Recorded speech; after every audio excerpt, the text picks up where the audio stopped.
Hey there, subscribe to my channel, and also press this bell icon so you never miss any new updates, cause whenever we upload new video you will get a notification on your phone. The test is in 4 parts, Part 1, Part 2, Part 3, and Part 4. Now look at Part 1. Part 1. You are going to hear a conversation about renting an apartment.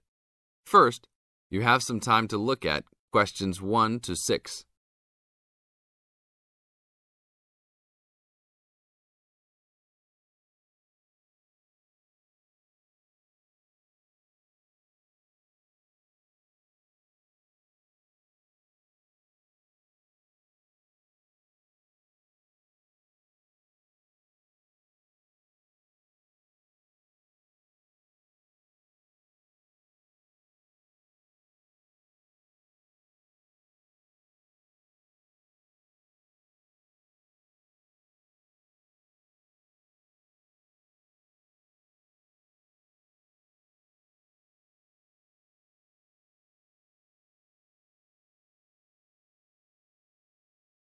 Now listen to the tape and answer questions 1 to 6.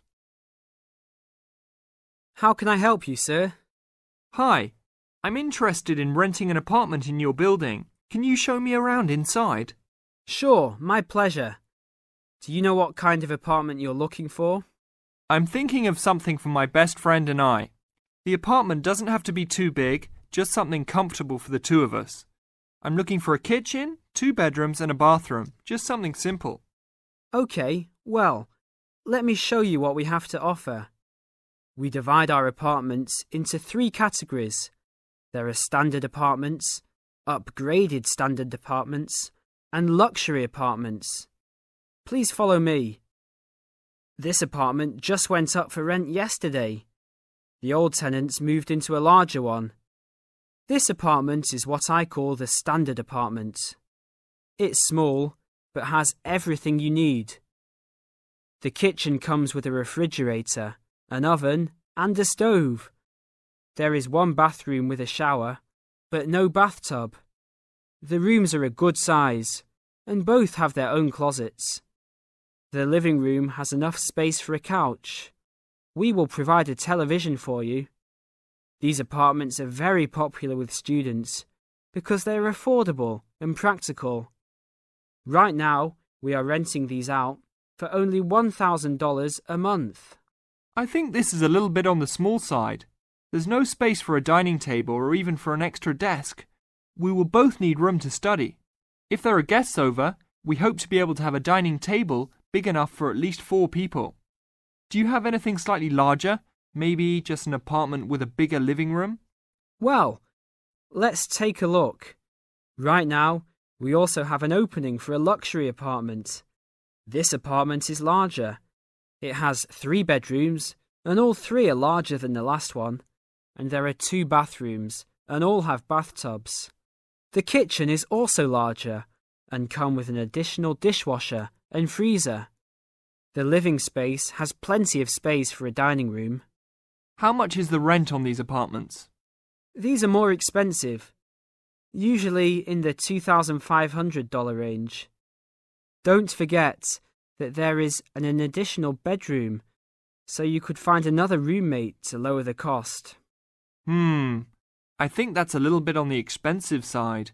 We don't really have the time to find another roommate, so it's probably better to stick with the 2-bedroom places. Is there anything between these 2? Come with me. I can show you this apartment right now. But there are people living in it. There are no more of these kinds of apartments available at this moment. But if you decide that you like it, I can put you on the waiting list.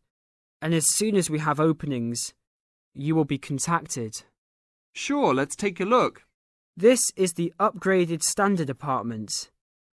As you can see, it's larger than the other 2-bedroom apartment. There are 2 bedrooms and 2 bathrooms, 1 in each room. The living room comes with a television, but no furniture. The kitchen is around the same size as the other smaller apartment. The basic difference is the additional bathroom and larger living room. These rent for around $1,400. Now look at questions 7 to 10.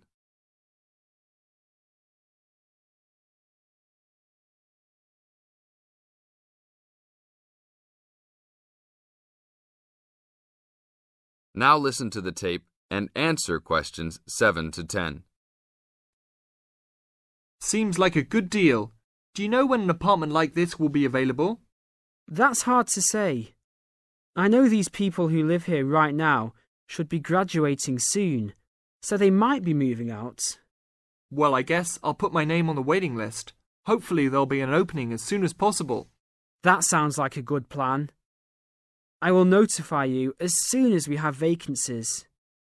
You will have to leave us some information and a student identification number. Sure, no problem.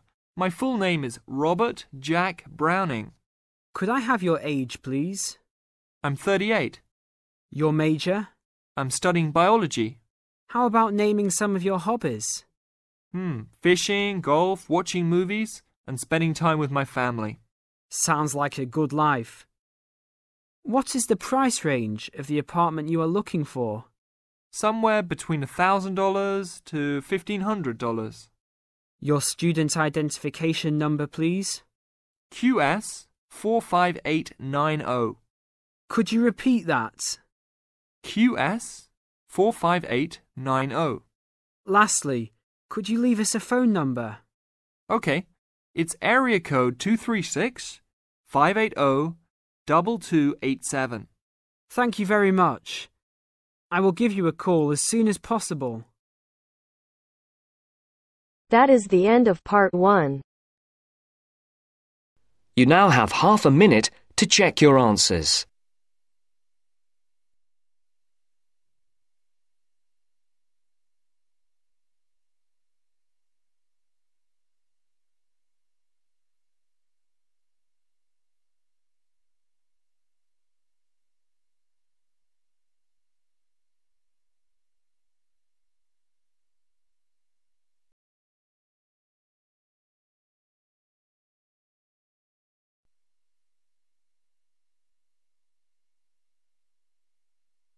Now turns to part 2.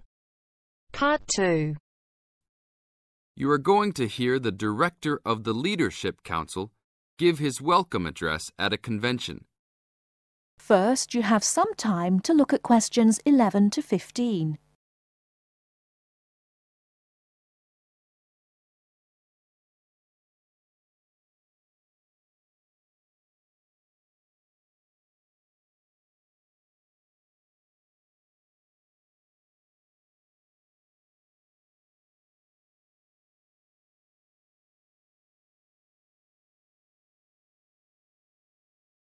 Now, listen carefully and answer questions 11 to 15.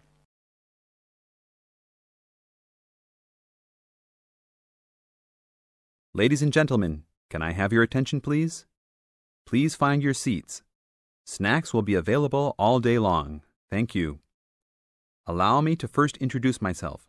I am Joe Steinke, Director of the Leadership Council. On behalf of the Organizing Committee for the 8th Annual Leadership Conference, I welcome you all to San Dimas, California, for a special session on postmodern solutions. We have people attending from as far away as Toronto, New York, and even the Bahamas. Frankly, I wish we had gone to you there. But we're very glad you're all here. Let me say further that this will be our largest conference yet. Registrations have far surpassed our expectations. For the first 3 days, we will be hosting more than 325 participants for lectures and workshops. Another 100 will be joining us for our final 2 days and culminating session on Friday evening.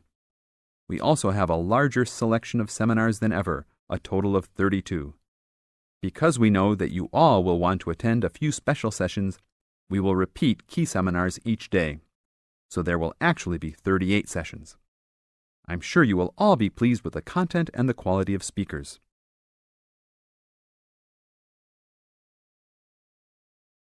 Before you hear the rest of the talk, you have some time to look at questions 16 to 20.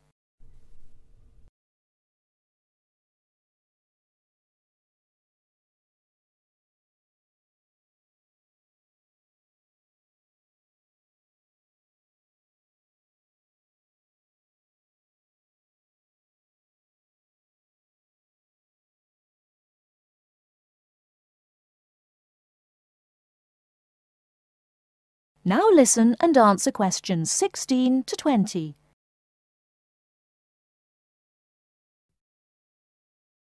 Now, for those who have opted not to take part in our bag lunches, there are a number of places nearby that we can recommend. We are located here in the Convention Center just across the street from the Harford Shopping Mall, and the place we most recommend is Vital's, which is just west across Queen Street on the opposite corner. Please be careful crossing both streets, however, as we don't want to lose any participants. If you're not up to Vital's, you can also get some Italian food at the Olive Garden, which is further down Queen Street and east on Danning Avenue, across from the police station. They have a great minestrone soup and excellent breadsticks, all you can eat. On the other hand, if you want some good old American food, you can head to Fuddruckers for some big hamburgers or to the Cattle Company for some fat, juicy steak. Fuddruckers is next to the Olive Garden, but the Cattle Company is back closer to us in the opposite direction of Vital's. Just go east out of the Convention Center across King Street. It's on the same side as the Convention Center, so you just have one street to cross. Enjoy. But also, please make sure you are back for the afternoon sessions. These will always start at 1:30 p.m. That will give you an hour and a half for lunch each day. Sessions will be over each day at 5:30. Now, regarding the schedules we've printed out, there have been a couple of last-minute changes. The session titled New Leadership Strategies will no longer be held in Seminar Room 1, but in the main ballroom. This session has garnered much praise and is highly recommended to all, hence the change to a larger room. Another session has been canceled. That session was titled Leading by Serving, and it was scheduled for Daniel's room. The speaker for that session, Dr. Mark Green, had to return home for some urgent health situation. We wish the best to Dr. Green and that all is fine with his family.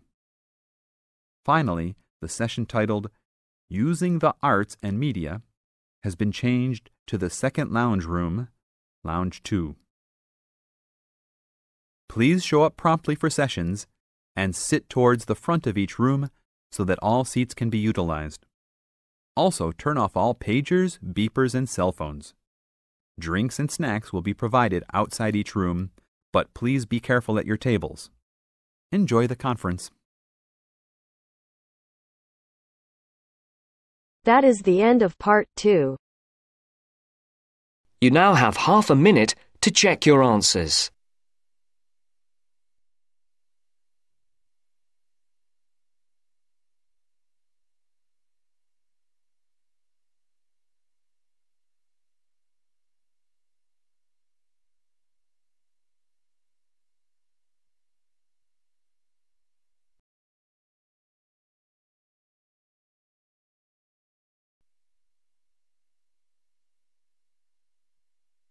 Now turns to part 3.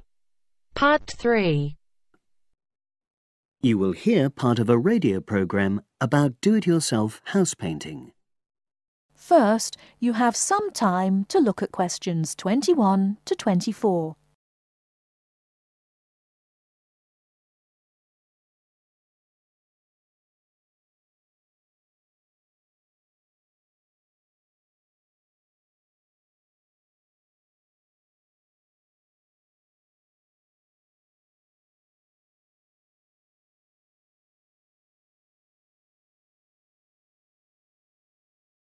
Now, listen carefully and answer questions 21 to 24.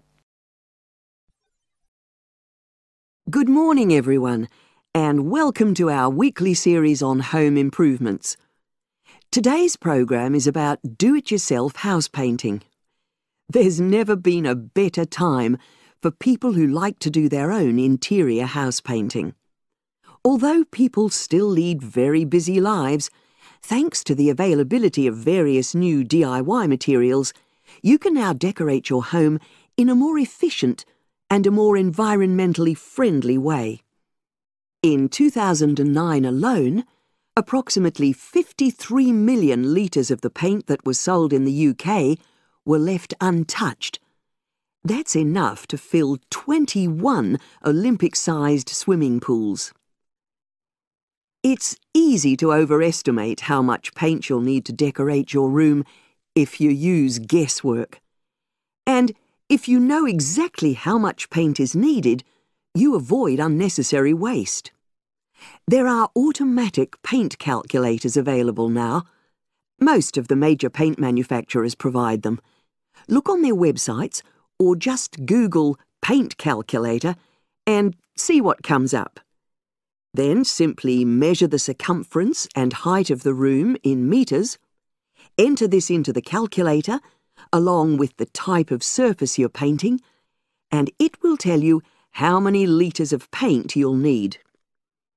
But if you do end up with leftover paint, you can donate it to an organisation like Community Repaint.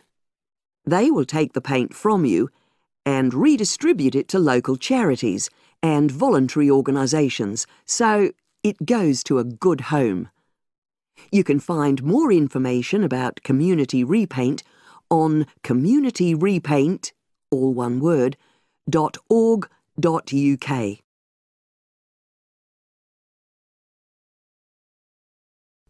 Before you hear the rest of the talk, you have some time to look at questions 25 to 30.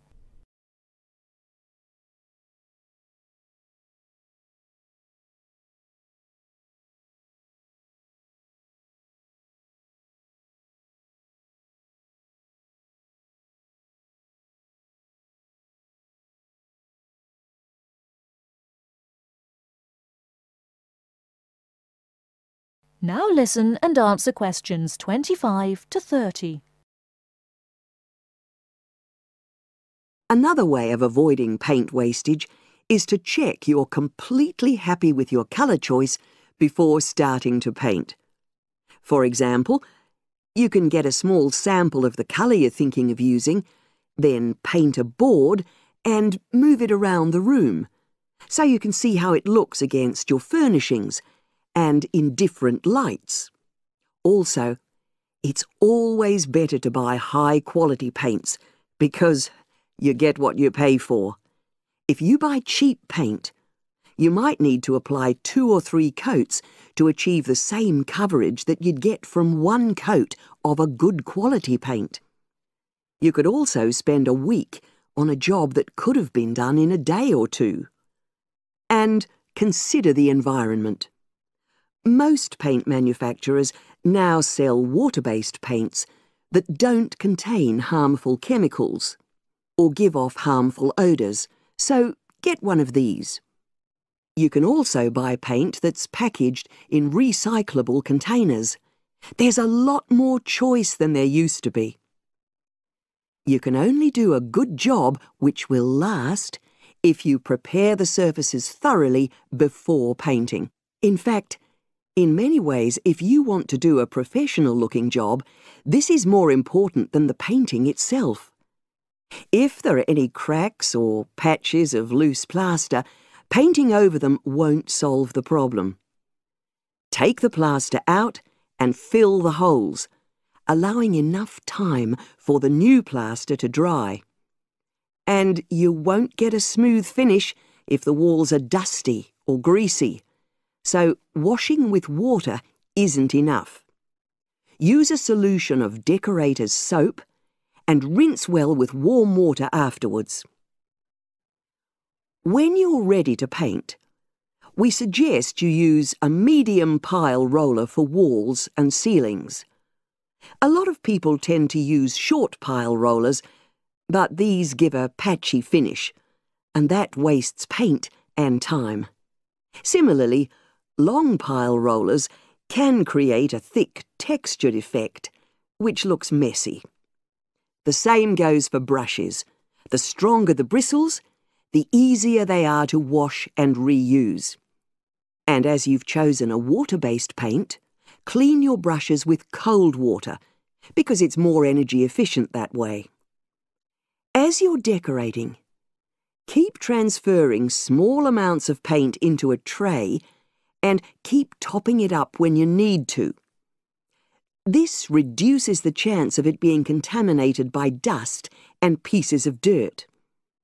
And finally, water-based paint doesn't have a lingering smell, so that's not an issue anymore. But it's airflow rather than heat that helps the paint dry quicker. So, to help finish the job in the quickest time, leave your doors and windows open. The faster the paint is dry and the job finished, the quicker you can start enjoying your room. In tomorrow's program, I'll be giving some advice on...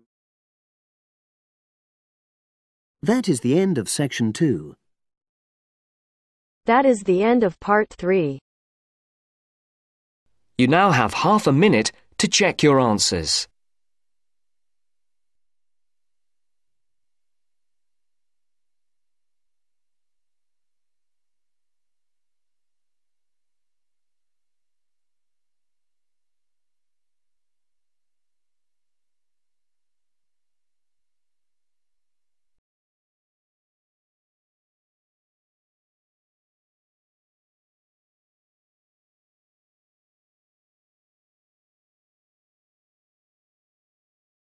Now turns to part 4. Part 4. You'll hear a teacher talking about several British art galleries. First, you have some time to look at questions 31 to 33.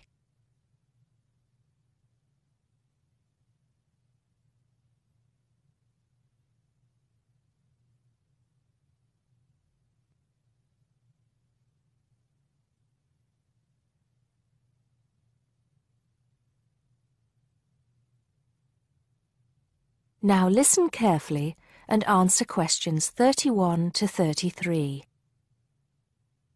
Good afternoon. Welcome to the first class of V100 Art and History. The objectives of the course, as you will have seen if you've taken a look at the syllabus, include familiarizing yourselves with the vocabulary and language of art, learning about the basic elements of art and design, and finally, discussing historical periods as they pertain to art. The course will also give you the opportunity to visit some of the many galleries and museums that Britain has to offer. So, having said that, I'd like to spend the rest of today's class talking about 4 of the more important galleries that we will be visiting in the coming year. As most of you already know, or at least I hope most of you know, there are 4 Tate galleries in all. To begin, I'd like to tell you a little bit about the Tate Modern. Tate Modern is located in a very busy part of London called the South Bank. It's close to 2 world-renowned tourist attractions, St. Paul's Cathedral and Shakespeare's Globe Theatre. Now, interestingly enough, Tate Modern is housed in what was a power station, built in several stages between 1947 and 1963. It was closed down in 1981 and reopened as a gallery in the year 2000. Tate Modern consists of 5 levels, with the Tate collection being shown on the 3rd and 5th levels. On level 2, the works of contemporary artists are exhibited, while level 4 is used for holding large temporary exhibitions. Since this museum opened, it has become a popular spot for both Londoners and tourists alike. And believe it or not, it doesn't cost anything to get in to see the collection displays. Before you hear the rest of the talk, you have some time to look at questions 34 to 40.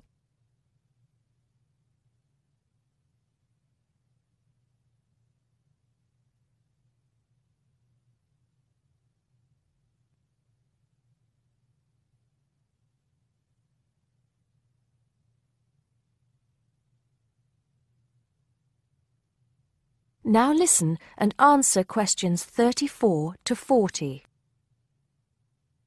Now, The second gallery I'd like to talk about is Tate St. Ives, which is in Cornwall. It was built on the site of a gasworks, and it overlooks Porthmeor Beach.